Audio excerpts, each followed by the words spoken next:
하나님 아버지와 주 예수 그리스도로부터 오는 은혜와 평강이 이 자리에 계신 여러분들과 함께 하시기 바랍니다. 이 세상에 많이 힘들고 어려워도 하나님께서 우리를 보고 계시고 우리를 지켜주고 있다는 믿음을 가지고 있으면 여러분들은 다 괜찮은 사람이 되는 줄 믿습니다. 우리 옆에 있는 분에게 우리 인사해 볼까요? 당신은 참 괜찮은 사람이야.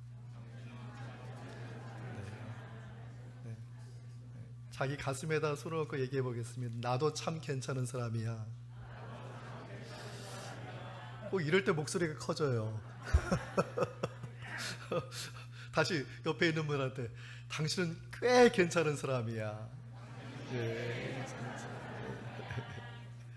집에 가셔서 가족들에게 자녀들에게 너 참 괜찮아. 당신 참 괜찮은 사람이야. 이 말 들으면요, 그날 하루가 그냥 100점 만점일 거예요. 우리 자식들이 뭔 얘기를 듣고 싶겠어요. 다 부모 눈에는 안 맞죠. 그래도 야, 너 참 괜찮아. 우리 청년부가 우리 성가대 섰는데 우리 청년부하고 우리 청소년부 참 괜찮은 청소년 젊은이들이죠. 네. 성가대로 아무 소리 안 하는데 하나는 우리가 처한 어려움을 아시고 해결해 주십니다. 믿음으로 가시면 우리의 인생도 꽤 괜찮은 인생 될 줄 믿습니다. 2000년 전 가나안 땅에 살고 있던 사람들, 오늘날 비교해 보면 더 어렵게 산 사람들입니다. 그래서 그렇게 더 어려운 삶을 산 사람들 중에서 참 괜찮은 신앙을 갖고 있는 사람들이 있다는 것이죠. 어려운데, 정말 지금으로서는 상상할 수 없는데 성경 말씀을 보면 정말 꽤 괜찮은 믿음의 사람들이 있는데, 오늘 본문을 통해서 그러한 사람을 우리가 같이 생각하면서 우리의 신앙도 이렇게 되돌아보는 시간이 되었으면 좋겠습니다. 먼저 주님께서는 그렇게 어려움을 당하고 있는 성도들에게 어떻게 대하시냐, 모른 채 하지 않으신다는 것입니다. 그들에게 찾아가시고 그들을 만나주신다는 것이죠. 오늘 본문의 18장의 말씀을 보면은 예수님께서 여리고 성에 가까이 가셔서 시각장애인을 만나신 말씀이 나오는데, 그 시각장애인이 부르짖는 소리를 들으셨습니다. 누가복음 18장 38절의 말씀을 함께 읽어보겠습니다. 맹인이 외쳐 이르되 다윗의 자손 예수여 나를 불쌍히 여기소서 하거늘. 예수께서 여리고에 가까이 오셨을 때 많은 사람들이 예수님이 오신다는 말을 듣고 모여들기 시작했습니다. 마침 그때 시각장애인이 예수님이 오신다는 말을 듣고 소리친 것이 오늘 본문의 말씀이에요. 그가 소리치기를 다윗의 자손 예수여 나를 불쌍히 여기소서. 어느 정도 소리를 쳤을까요? 많은 사람들이 모였을 때, 여러분 시장에 가면은 시끌벅글 하잖아. 시끌시끌. 거기서 소리친다고 잘 안 들려요. 이 시각장애인이 소리 높여서 외쳤는데 사람들은 무시하는 것이죠. 잘 들리지도 않는데, 그런데 예수님은 그 간절한 소리를 들으셨습니다.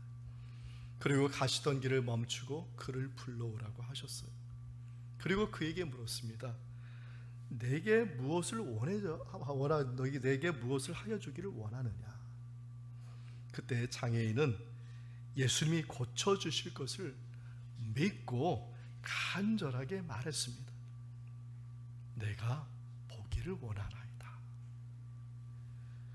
이 고백은 믿음의 고백인 거예요. 예수님이면은 이 병을 고쳐줄 수 있습니다. 내가 보기를 원합니다. 그때 예수님이 그 믿음을 보시고 말씀하시기를 너의 믿음이 너를 구원하였다. 즉시로 그 시각 장애인이 눈을 뜨고 하나님께 영광 돌리고 찬양하게 되었습니다. 이 시간 우리 모두에게 이러한 은총이 함께하기를 바랍니다. 예수님과의 만남, 이게 중요한 것이죠. 예수님을 아는 것, 이게 중요한 것입니다. 제가 만약 이 시간에 저 태평양 건너에 있는 미국 대통령을 안다고 한다면 여러분은 어떤 의미로 들리십니까? 혹시 오늘 예배를 드리고 밖에 나가서 사람들에게 이렇게 말하지 않겠습니까? 아, 우리 열린문교회 담임 목사님이 미국의 대통령을 아신대. 이렇게 소문내실 분은 한 분도 없으실 겁니다. 좀 실망스럽지만 그런데 그 말이 맞습니다. 왜냐하면 저는 미국 대통령을 만나본 일이 없고 단지 그분의 이름과 그분이 방송 매체를 통해서 알려진 것밖에 저는 모르는 것입니다. 저는 미국 대통령과는 아무런 관계가 되어 있지 않습니다. 단지 무엇에 대해서 아느냐? 미국 대통령에 대해서만 알고 있는 것이죠. 미국 대통령에 대해서만 알고 있는 거예요. 미국 대통령을 알고 있는 게 아니에요. 우리도 예수님에 대하여 안다고 말한다면 어떻게 되는 걸까요? 예수님을 모르고 예수님에 대해서만 아는 거예요. 구약의 여호수아 시대에 여리고성, 오늘 본문에 나온 여리고성이 구약 시대부터 있었습니다. 여호수아 시대 때 이 여리고성에 살던 사람들은 하나님에 대해서 너무나 잘 알던 사람들이었습니다. 40년 전에 애굽의 이스라엘 백성을 구원하기 위해서 10가지 재앙을 내린 것을 누구보다 잘 알고 있는 사람들이었습니다. 하나님께서 이스라엘 백성 구원하기 위해서 홍해 바다를 갈라서 그 바다를 걸러서 이스라엘 백성들 장정 60만 명, 남녀노소 120만 명, 200만 명 또는 300만 명, 그 많은 사람들 건너게 하고 구원한 것을 누구보다도 잘 알고 있던 사람들이었어요. 또한 그 광야에서 먹을 것 없는데 하나님께서 이스라엘 백성들을 200만, 300만 내야 되는 많은 사람들을 하늘의 메추라기와 하늘의 만나와 땅의 메추라기로 그리고 반석을 물이 쳐가지고 그냥 양식과 물로 그들을 먹이고 입혔다는 걸 누구보다 잘 알고 있었어요. 거기에서 끝나는 게 아니죠. 하나님께서 이스라엘 백성들을 40년 어떻게 인도하셨어요? 불기둥과 구름기둥으로. 할렐루야. 그 사실을 여리고에 사는 사람은 누구보다 잘 알고 있었어요. 그런데 하나님에 대해서 누구보다 잘 알았던 그 여리고성은 어떻게 됐습니까? 이스라엘 백성들이 가나안 땅에 들어가서 첫 번째로 멸망시킨 성이 여리고성이었어요. 하나님에 대해서 아는 것도 중요합니다. 그러나 더 중요한 것은 하나님을 아는 것입니다. 그래서 호세아 6장 3절에 힘써 알라. 하나님을 어떻게 아느냐? 힘써 알라고 강조하고 있는 것이죠. 우리 호세아서 6장 3절 말씀을 함께 읽어보겠습니다. 그러므로 우리가 여호와를 알자. 힘써 여호와를 알자. 그의 나타나심은 새벽빛같이 어김없나니 비와 같이 땅을 적시는 늦은 비와 같이 우리에게 임하시리라 하니라. 아멘. 가나안 땅은 이른 비와 늦은 비가 1년에 딱 내리는데 어김없이 내리듯이 하나님은 어김없이 실제하시고 하나님은 어김없이 임재하신다. 그래서 그 하나님을 힘써 알라. 사랑하는 성도 여러분, 하나님에 대해서 아시는 데서 멈추지 마시고 하나님을 힘써 아는 신앙인이 되기를 주님의 이름으로 축원드립니다. 하나님께서 우리의 믿음을 외면하지 아니하실 것이고 우리를 찾아주시고 불러주셔서 반드시 회복되는 은총을 주시는 분이시다. 이 믿음을 가지시는 저와 여러분 되기를 바랍니다. 바로 이러한 은혜를 받은 사람이 오늘 본문에 나오는 삭개오라는 사람입니다. 그 삭개오가 예수님을 알기 위해서 어떻게 했느냐, 힘써 무화과 나무, 돌 무화과 나무를 낑낑거리면서 올라갑니다. 본문의 4절과 5절 말씀인데 함께 읽겠습니다. 앞으로 달려가서 보기 위하여 돌무화과 나무에 올라가니 이는 예수께서 그리로 지나가시게 되밀어라. 예수께서 그곳에 이르사 쳐다보시고 이르시되 삭개오야 속히 내려오라. 내가 오늘 내 집에 유하여야 하겠다 하시니. 아멘. 삭개오는 여리고성에 사는 세리장이었습니다. 삭개오는 예수님에 대한 소문을 잘 들었습니다. 3년 동안. 그리고 특별히 오늘 본문에 조금 직전에 시각장애인이 눈을 떴다는 소리도 들은 거예요. 아, 내가 알았던 예수님에 대한 그 소식이 정말인가 보다. 마음속에 무슨 마음이 들으면 내가 예수님을 알아야 되겠다. 이 갈급한 마음이 내 마음속에서 가득하였어요. 그런데 삭개오는 저 많은 유대인 무리들과 합류를 할 수가 없는 사람이었어요. 왜냐하면 그는 세리장이었기 때문입니다. 세리장은 어떤 사람이냐?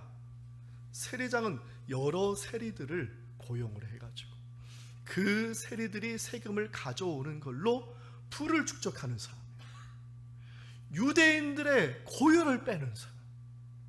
그래서 유대인들은 세리들을 어떻게 생각을 했냐면 살인자와 같이, 중범죄자와 같이 여겼던 거예요. 여러분, 파문이라는 말씀 들어보신 줄 압니다. 루터가 종교 개혁을 했을 때 중세 카톨릭은 마틴 루터를 파문을 시켰어요. 이 파문이라는 말은 무슨 말이냐면 예배에 참여할 수 없다는 것, 그리고 성찬을 받을 자격이 안 된다는 것. 그러면 그 사람은 교회 밖을 나가면 어떤 일이 벌어지느냐? 누구든지 그를 죽여도 죄를 묻지 않겠다는 것이 파문이라는 뜻입니다.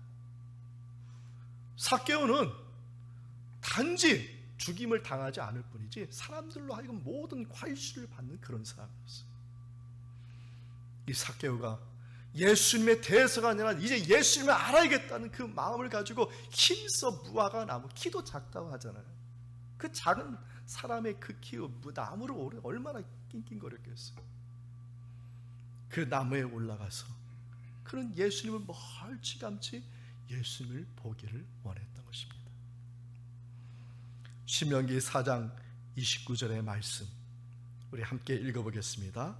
그러나 내가 거기서 내 하나님 여호와를 찾게 되리니 만일 마음을 다하고 뜻을 다하여 그를 찾으면 만나리라. 아멘. 하나님은 이런 분이십니다. 여러분이 힘써 하나님을 알기를 원하고 여러분 힘써 예수님을 찾으면 하나님을 만나고 예수를 만나는 은혜가 저와 여러분에게 함께할 줄 믿습니다.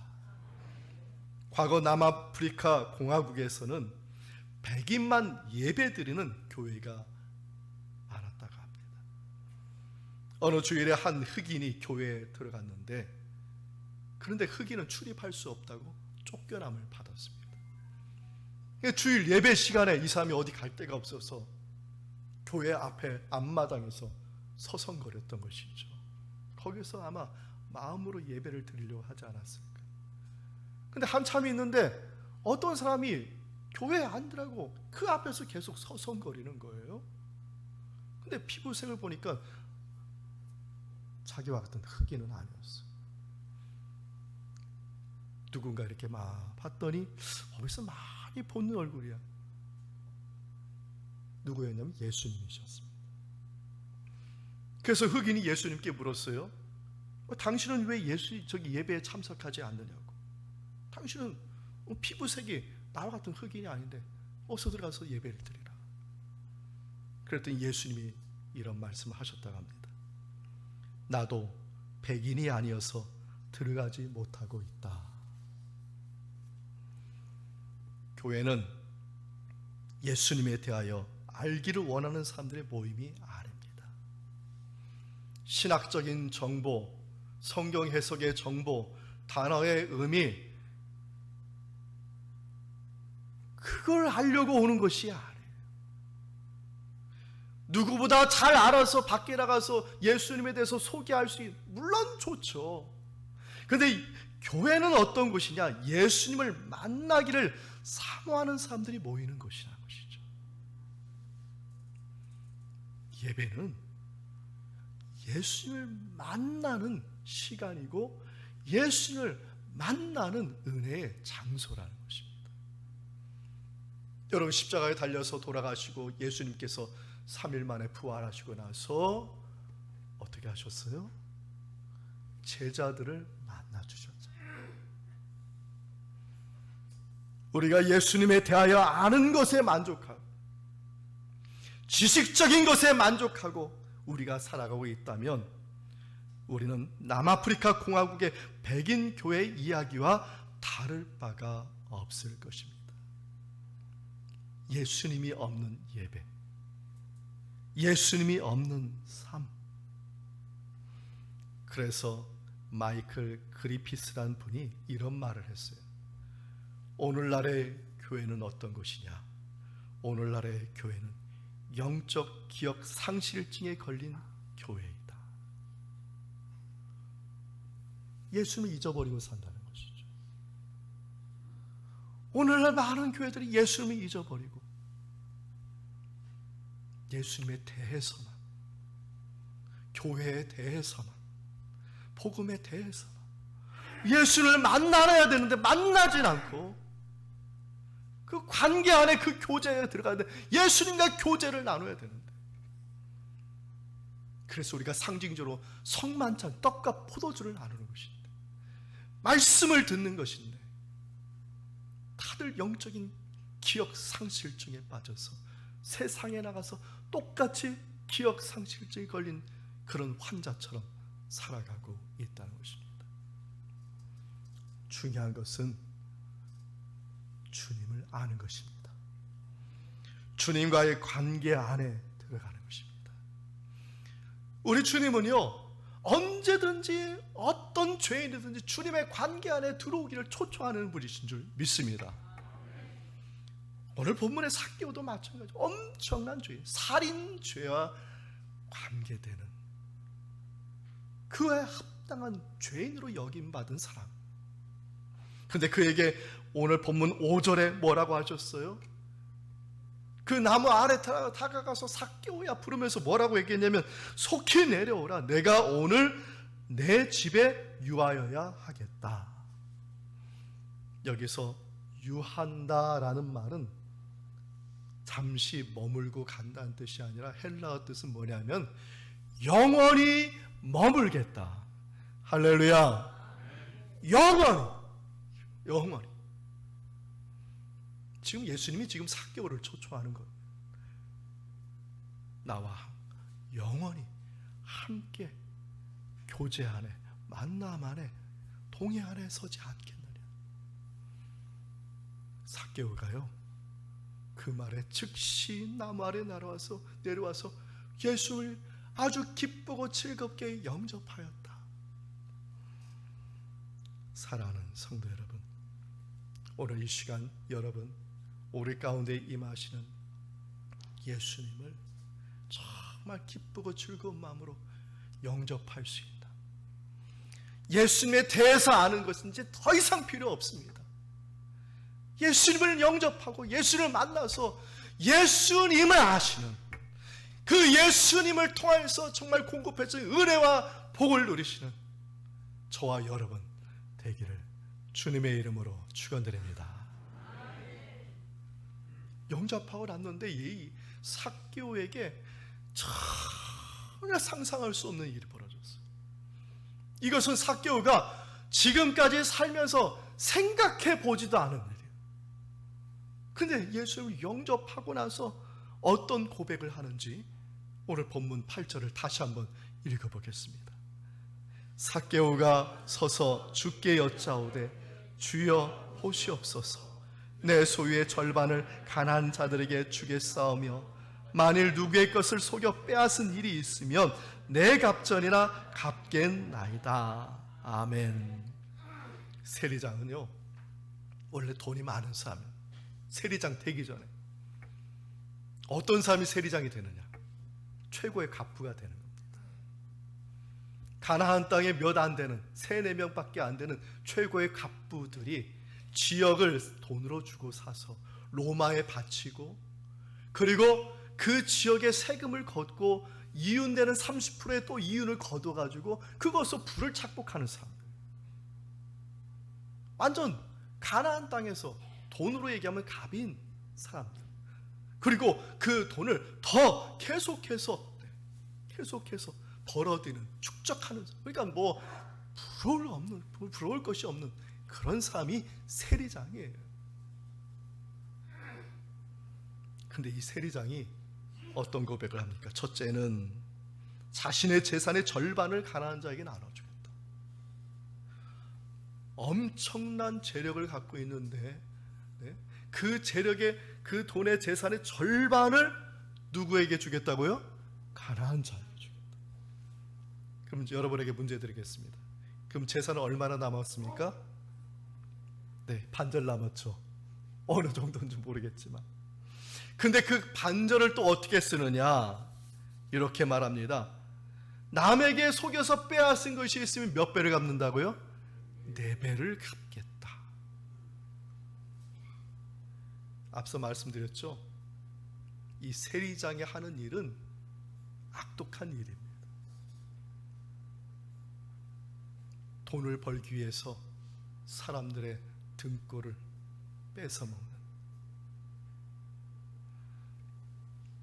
그러면 남에게 빼앗은 일이 있겠어요, 없겠어요? 하도 많은 거죠. 이 사람들은 군병을 데리고 다니면서 억압하고 칼로 창으로 찔러가면서 세금을 뺏는 사람들입니다. 나머지 재산은 어떻게 됐겠어요? 다 사회에 환원하는 겁니다. 어떤 사람은 여기 돈에 관심이 많아요. 아유, 그래도 삭개오가 그래도 먹고 살 만한 돈은 가지고 있었겠지. 아니, 삭개오가 그래도 본 재산은 있고 나머지 이윤된 것에 대해서 뭐 돌려줬겠지. 아유, 삭개오가 이 돈을 다 줬겠어? 주석서를 찾아봐도 다들 돈에만 관심이 있어. 사람들은 왜 돈에만 관심이 있지? 삭개오가 얼마나 많은 돈을 사회에 환원했느냐, 이것이 중요한 게 아닌데, 중요한 건 뭐냐면 자기 자신의 삶을 회개했다는 거예요. 회개했다는 것이죠. 그 회개가 뭐냐? 다시는 죄 짓는 삶을 살지 않겠다는 거예요. 그래서 제가 생각할 때는 전 재산을 다 사회에 환원한다. 회개라는 말이 헬라어로 메타노이라 이렇게 말합니다. 이 말은 뭐냐? 죄를 향하여 가던 길을 멈추고 돌아서는 것을 말합니다. 지금 삭개오가 이런 상황이라는 것이죠. 지난주에 성전에서 가슴을 치며 자신의 죄를 회개한 세례의 이야기를 들었어요. 가슴을 계속해서, 이 가슴을 치는 행동이 어떤 행동이냐면 장례식장에서 여인들이 죽은 사람을 위해서 가슴을 치는 행동이라고 제가 말씀드렸어요. 세리가 그 회개하는 행동이 그렇다는 것이죠. 그래서 제가 이런 말씀을 드렸어요. 회개는 뭐냐? 다시는 죄의 삶을 살지 않겠다고 장례식을 치르는 것과 같다. 우리도 언제든지요, 성전에 올라가서 하나님의 은총을 바라지 아니하고 자신의 의를 자랑하는, 하나님의 대해서만 열심히 말하는 그런 바리새인이 될 수가 있습니다. 모든 인간은 다 죄인입니다. 율법을 다 지켜도 죄인이에요. 근데 누가복음 18장에 누가 나옵니까? 부자 청년이 나와요. 자기가 십계명을 다 지켰다. 이제 나에게 영생 구원을 받을 그것을 알려달라. 예수님께 나왔어요. 예수님께 뭐라고 그랬어요? 네 자산을 다 팔고 나를 따르라. 그 부자 청년 어떻게 했습니까? 꼬리를 내리고 도망쳤지 않았습니까? 근데 그건 부자 청년의 이야기가 우리들의 얘기예요.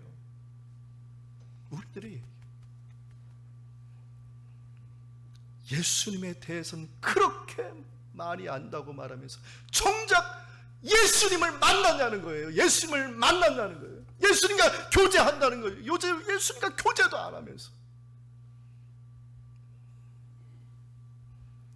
저는 삭개오의 회개가 영적인 기억 상실증에 걸려있는 오늘날 현대 그리스도인들에게 주는 교훈이라고 생각합니다.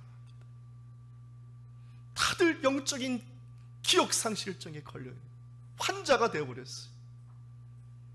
예수님은 까맣게 잃어버리고 예수님에 대해서만 그렇게 말만 하는 그런 그리스도인들. 오늘은 마틴 루터가 종교개혁을 일으킨 505주년 기념주일입니다. 1517년 10월 31일에 마틴 루터가 비텐베르크 성문에 90억의 논제를 못 박으면서 종교개혁이 시작이 되었고, 우리가 아는 개신교가 시작이 되었고 프로테스탄트가 시작이 된 거예요. 우리 천주교, 개신교가 있는데 개신교의 시작이 바로 1517년 마틴 루터가 10월 31일에 90억의 논제를 못 박을 때 그 날을 기점으로 시작을 하는데, 그 90억의 논제의 첫 번째 말이 뭐냐? 스크린을 보시면 라틴어로 되어 있는데 그 밑에 한국말 되어 있습니다. 우리 함께 읽어보도록 하겠습니다. 우리의 주여 선생이신 예수 그리스도께서 회개하라 명령하셨을 때 그 뜻은 신자의 모든 삶이 돌아서는 것이다. 마틴 루터는 중세 가톨릭의 병이 무언지를 알고 있는 사람이에요. 그게 뭐냐? 영적인 기억 상실증. 예수님을 잊어버린. 왜 예수님을 잊어버리냐? 회개하지. 예수님께 돌아오지 않고, 하나님께 돌아오지 않고, 자기의 잘못을 그냥 장례식 치르고 다시는 죄를 짓지 않아야 되는데 계속해서 더 큰 죄를 짓고 있는 중세 가톨릭이 바로 망하게 된 이유가 뭐냐? 회개하지 않았기 때문에 루터는 강하게 회개하라고 말을 하고 있는 것입니다. 이런 면에서 종교개혁 기념주일은 축제의 날이 아닙니다. 종교개혁 기념주일은 회개하는 날입니다. 우리도 언젠가는 자기 의를 자랑하는 바리새인들이 될 수 있고, 자기의 공로를 자랑하는 부자 청년이 될 수가 있어. 중세 가톨릭이 문을 닫은 이유가 뭐냐? 회개하자. 자기의 공로만, 자기의 의만 자랑하다, 예수님에 대해서만 말을 하다가 결국 망하게 된 것입니다. 사랑하는 성도 여러분, 예수님을 만나시기를 축원드립니다. 아직 만나지 않았다면요, 예수님을 찾으시기 바랍니다. 예수님을 찾고 부르짖으면 오늘 삭개오를 찾아오신 예수님께서 저와 여러분의 삶에 찾아와 주시고, 주님과의 영원한 그 관계 안에서 저희를 초청해 주셔서 그 만남의 기쁨, 그 관계의 기쁨, 하늘나라의 참된 은혜와 복을 누리는 삶으로 우리 주님께서 인도하여 주실 줄 믿습니다. 영적인 기억 상실증을 이제 깨트리십시오. 구원받은 삶, 은혜가 충만한 삶, 회복하는 삶, 참 괜찮은 신앙인이라는 주님의 칭찬받는 저와 여러분의 삶이 되기를 주님의 이름으로 축원드립니다. 이 말씀의 은총이 예수 그리스도 안에서 여러분의 마음과 생각을 지키시기 원합니다.